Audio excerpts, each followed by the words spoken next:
মুন্ডু কেটে হাতে ধরিয়ে দেব। সরকারি হাসপাতালে দলবল নিয়ে ঢুকে পুলিশের সামনে কর্তব্যরত নার্সকে এই ভাষায় হুমকি। অভিযোগ তৃণমূল নেতার বিরুদ্ধে।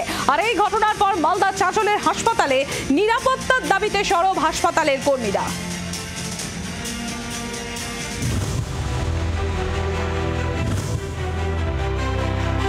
মৃত্যুর পর 4 ঘন্টা পর্যবেক্ষণে রাখার কথা দেহ, কিন্তু নেতার দাবি আগেই দিতে হবে। পরিজনের মৃত্যুর পর এমনই দাদাগিরির অভিযোগ তৃণমূল নেতার বিরুদ্ধে। ঘটনা মালদার চাঁচল সুপার স্পেশালিটি হাসপাতালের।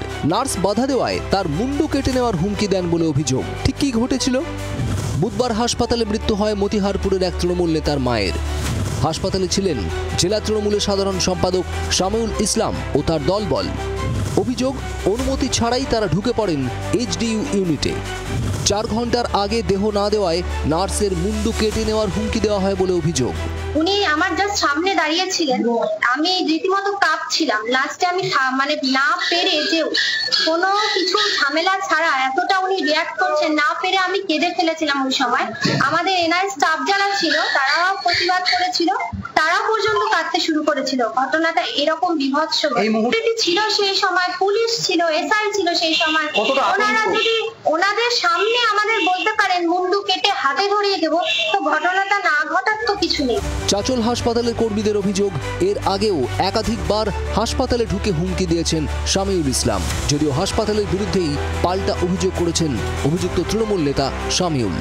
জানি না কিসের বিনিময়ে কোনো মৃতদেহকে 4 ঘন্টার আগে ছেড়ে দেওয়া হয়, কোনো মৃতদেহকে 4 ঘন্টার পরে ছাড়া হয়।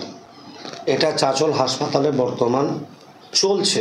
অধ্যত্বমূলক ভাষা, নোংরা ভাষা জেলা পরিষদের সদস্যকে বলেছেন। ঘটনা পুলিশে জানিয়েছেন হাসপাতাল সুপার। নিরাপত্তা বাড়ানোর পরামর্শ দিয়েছে পুলিশ, জানিয়েছেন সুপার।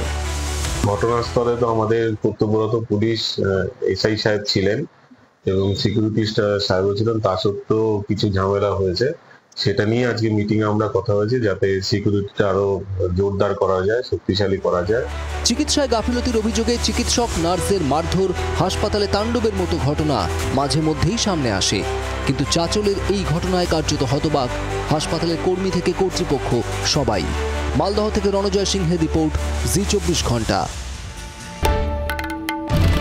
বাংলার আওয়াজ, বাঙালির আবেগ, জি 24 ঘন্টা।